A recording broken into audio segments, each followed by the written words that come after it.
দর্শক, বেগুন গাছের শিকড় পচে যায়। এটি কিন্তু নতুন কথা নয়, এটি হচ্ছে পুরনো কথা। ছাদ বাগান করেন তারা জানবেন, শুধু বেগুন গাছ নয়, বেগুন, আম, পেয়ারা সব ধরনের গাছেরই কিন্তু শিকড়ে পচন দেখা যায়। পেয়ারা গাছ তো পচনজনিত সমস্যায় সব থেকে বেশি পরিমাণে মারা যায়। আজকে দেখাবো এই ধরনের সমস্যা কেন আসে, প্রথম থেকে আমরা কিভাবে তার ব্যবস্থা গ্রহণ করব। প্রথম থেকে যদি আপনারা ব্যবস্থা গ্রহণ করতে চান, সেক্ষেত্রে আপনাদের মাটি শোধন করতে হবে। সব থেকে আগে মাটি থেকে তাড়াতে হবে বিশেষ একটি পরজীবী, তার নাম হচ্ছে মাটিতে থাকা কৃমি বা নিমাটোর। পেয়ারা গাছকে ধ্বংস করে দেওয়ার জন্য যে সব থেকে বেশি দায়ী, তার নাম হচ্ছে সেই নিমাটোর। আজকে দেখাবো মাটিতে থাকা কৃমি বা নিমাটোর কিভাবে আমরা ধ্বংস করব, কিভাবে মাটি শোধন করলে নিমাটোরের অস্তিত্ব থাকবে না। এক নম্বর হচ্ছে আমাদের মাটি নিতে হবে নতুন মাটিতে নিমাটোর আক্রমণ কম থাকে, টবের পুরনো মাটিতে থাকে বেশি পরিমাণে। কিন্তু সবসময় কি নতুন মাটি নেওয়া সম্ভব নয়। তাই নতুন এবং পুরনো যে মাটি আমরা নিই না কেন, আমাদের প্রথমে মাটিকে ভালোভাবে রোদে শুকিয়ে নিতে হবে, একদম ঝুরঝুরে করে নিতে হবে, ঢেলা ভেঙে তারপর শুকিয়ে নিতে হবে। চড়া রোদে 4 থেকে 5 দিন যদি কন্টিনিউ আমরা মাটি শুকিয়ে নিতে পারি, নিমাটোরের আক্রমণ অনেক কমে যাবে। 2 নম্বর পদ্ধতি হচ্ছে মাটি যখন আমরা শুকাবো, ভালো করে শুকিয়ে একটি পলিথিন দিয়ে মাটিটা ঢেকে রাখবো, ভালোভাবে ঢেকে রাখবো চড়া রোদে অন্ততপক্ষে 4 থেকে 5 দিন। পলিথিন দিয়ে ঢেকে রাখলে কি হবে, মাটির যে অভ্যন্তরীণ তাপমাত্রা স্বাভাবিক তাপমাত্রা থেকে কিন্তু কয়েক গুণ বেড়ে যাবে।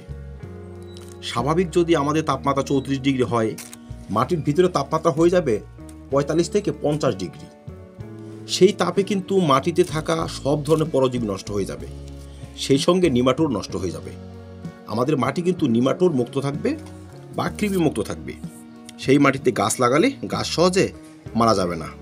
3 নম্বর হচ্ছে কৃমিনাশক। ভলিউম প্রাইম, নিউটাসপি, এমন বিভিন্ন ভ্যারাইটির কৃমিনাশক কিন্তু মার্কেটে কিনতে পাওয়া যায়। কৃষি পণ্যের দোকানে অ্যাভেলেবেল বা আপনি অনলাইন থেকে কিনতে পারবেন। সেসব দিয়ে মাটি শোধন করে নিলেও কিন্তু হয়, মাটি থাকা কৃমির সঙ্গে সঙ্গে কিছু ক্ষতিকারক পরজীবীও নষ্ট হয়ে যাবে, মাটি আমাদের সুস্থ এবং সতেজ থাকবে। তারপর রয়েছে চুনের ব্যবহার। মাটিতে যদি সামান্য পরিমাণে চুন আমরা মিশিয়ে দিতে পারি, সে সমস্ত চুন পরজীবীদের ধ্বংস করতে পারে, মাটিকে কম্প্যাক্ট হওয়ার হাত থেকে রক্ষা করে, আমাদের গাছ সেই মাটিতে সুস্থভাবে সার্ভাইভ করতে পারে। তারা টবের মাটিতে চুন ব্যবহার করবেন। একটি টব যদি 10 ইঞ্চি হয়, সেখানে আপনারা 3 থেকে 4 গ্রাম চুনই ব্যবহার করতে পারবেন, অত্যাধিক ব্যবহার করতে পারবেন না। গুঁড়ো চুন পাউডার ফর্মে নিয়ে মাটিতে ছড়িয়ে দিয়ে যখন জৈব খাবার মিশাবেন, সেই মাটির সঙ্গে জৈব খাবার দিয়ে ভালো করে মিশিয়ে জল ছিটা দিয়ে 5-7 দিন ফেলে রাখুন, রোদে ভালো করে শুকিয়ে গাছ লাগিয়ে দিন। এতেও কিন্তু মাটি সুস্থ এবং সতেজ থাকবে। 5 নম্বর হচ্ছে হাইড্রোজেন পারক্সাইডের ব্যবহার। হাইড্রোজেন পারক্সাইড ছত্রাক মুক্ত করবে এবং কৃমি মুক্ত করবে। 1 লিটার জল নেবেন, 20 ml হাইড্রোজেন পারক্সাইড নেবেন। হাইড্রোজেন পারক্সাইড মেডিসিন স্টোরে পাওয়া যায়, আপনারা কিনে আনতে পারবেন, দামও খুব অল্প।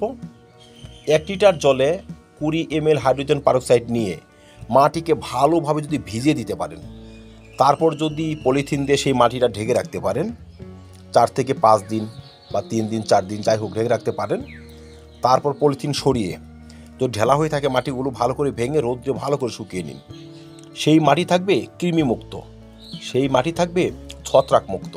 সেই মাটিতে গাছ বসালে গাছ কিন্তু নষ্ট হবে না, শিকড় কিন্তু পচবে না।